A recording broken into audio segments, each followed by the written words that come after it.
Y es un placer, por cualquier motivo, siempre recibir a Alberto Mañones, que es un constructor de muchas de las cosas que nos llenan de orgullo en nuestra ciudad. Y una de ellas es este libro precioso sobre el Estadio Centenario, que es mucho más que un estadio de fútbol, es un monumento al fútbol mundial, pero también es parte de nuestra historia, de una forma de entender lo que somos, que sin duda definió ese orgullo, ese altiva humildad que alguna vez Borges definió que teníamos los uruguayos. Así que es un placer, Alberto, recibirte. Felicitaciones por este libro y por la charla del día de mañana, en la que se va a profundizar en esto y en otros temas. Sí, en realidad pasado mañana. Pasado mañana. El día miércoles. El 30. El 30 a las 19 horas en el Club Uruguay, porque tuvimos la suerte de conseguir, que es un club que justamente... Es un lujo ese lugar. O sea, primero que es un lujo, segundo que se llama Uruguay, ¿no? Claro. O sea, que es una gran casualidad positiva, digámoslo así. Hay que aclarar que la vejiga no era humana, ¿no? No, claro, no. Era de vaca, ¿no? Me imagino. Si no andaban matando seres humanos, imagínate. Claro, no era humana. Pero era una cosa, en aquel momento se jugaba al fútbol como... Ahora, pero no es redonda. Y bueno, tenía una forma aproximada bastante redonda, ¿no? ¿La inflaban? ¿Qué son? Yo no sé, yo nunca jugué con eso. No, pregunto. Yo jugaba con una pelota de goma. A lo máximo que llegué esa la pelota de goma, que recuerdo que se compraba por 10 pesos en el almacén, en un bazarcito que había allá a 2 cuadras de mi casa. Por supuesto había que jugar hasta que venía el 163, que era la única para hacer un alto.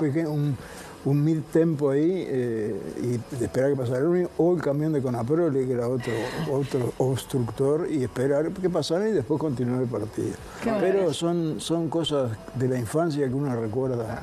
Así como, así como recuerda la normal, esto que decís tú, o que decían ustedes del campeonato de 1950, la normalidad del hecho de que Uruguay fuera campeón mundial, ¿no? Era algo como natural. Uruguay era un lugar donde había pastos, vacas, ondulaciones en el campo y campeonatos mundiales. Era eso la naturaleza del Uruguay, ¿no? Y esto parte un poco de esa gran historia del fútbol uruguayo y sobre todo, me parece a mí, que confluyó en ese casi milagro de 1930, donde se pudo realizar algo que era prácticamente irrealizable, que fue un campeonato mundial, el primer campeonato. Hay que aclarar que sin el campeonato del 30 no hubiera existido ni los campeonatos de Italia que subsiguieron, no hubiera existido el sistema del fútbol mundial, es que se consolidó en ese momento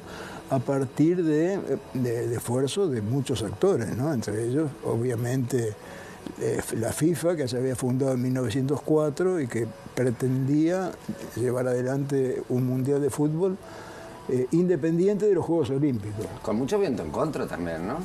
Equipos que no querían bien. De todo tipo. Vientos en contra abundantes.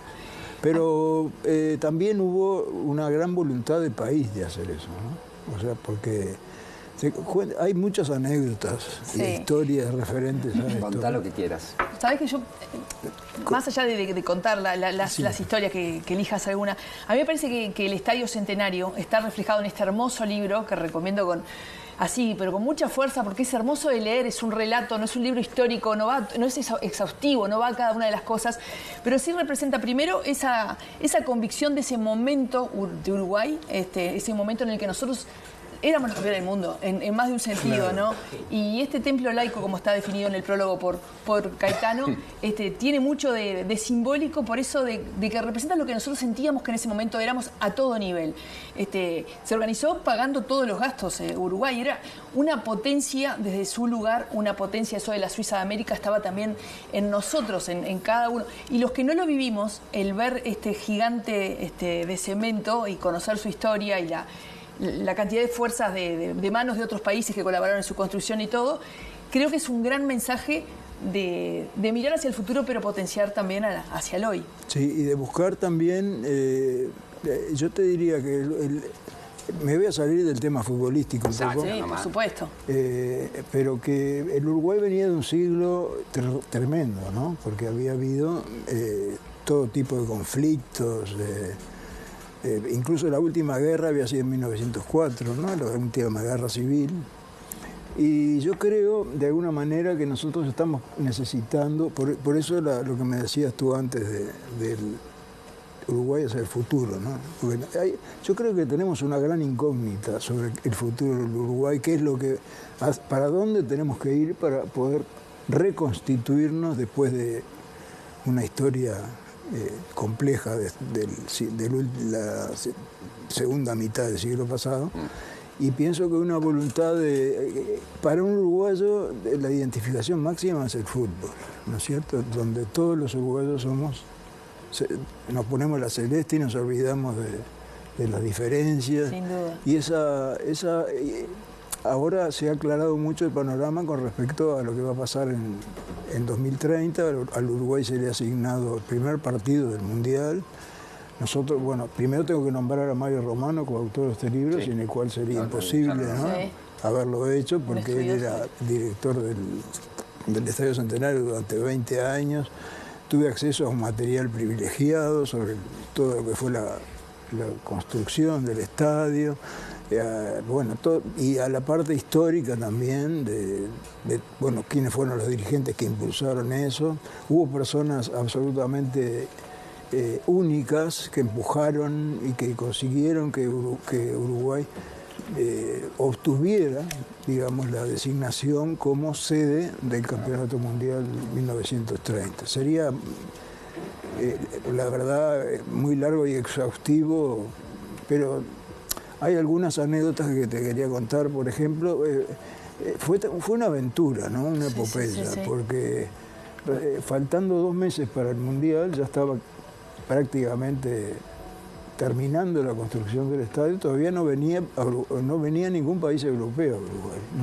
No se habían decidido, no habían confirmado su asistencia. Entonces había un gran diplomático uruguayo al que debemos, no sé qué porcentaje de la realización del Mundial, pero una gran parte, que se llamaba Enrique Bueno, que había sido embajador en Bélgica y que había cultivado cuidadosamente contactos en las mayores capitales de Europa. Entonces, Buero, a quien el Ministerio de Relaciones Exteriores le había encargado específicamente la negociación con esos países, Buero no se resignó, digamos, a esta situación, porque no iba a ser un mundial. Y tiene en el ADN la rebeldía, este divino Estadio Centenario, que es el núcleo de esta conversación. Y la verdad que está bueno, capaz que yo también voy, porque está bueno andar de un montón de facetas que tiene el Estadio Centenario, que albergó también recitales, que albergó la llegada de Juan Pablo II, que albergó el regreso de los olimareños o de Citarrosa. Así que bienvenida a esta charla que va a hablar del Montevideo de 1930, pero con este libro teniendo como eje. ¿Repetimos la fecha y el lugar? El 30 a las... 19. 19 horas. 19 horas. En el Club Uruguay, ahí en la plaza. Entrada gratuita. Gratuita. Ahí tenemos el afiche. Ahí tenemos el afiche. Ahí está. Así que seguro vamos a estar por ahí. Y ahí supongo que se va a poder comprar el libro para la gente que no lo tiene. Por supuesto, sí. Le mandamos un beso gigante también a Romano entonces, y enormes gracias a vos. Que se repita un libro de oro como fue el de la comparsita, que fue maravilloso también. Bueno, muchas gracias. Muchas gracias, un gusto verte. Yo me voy a dónde.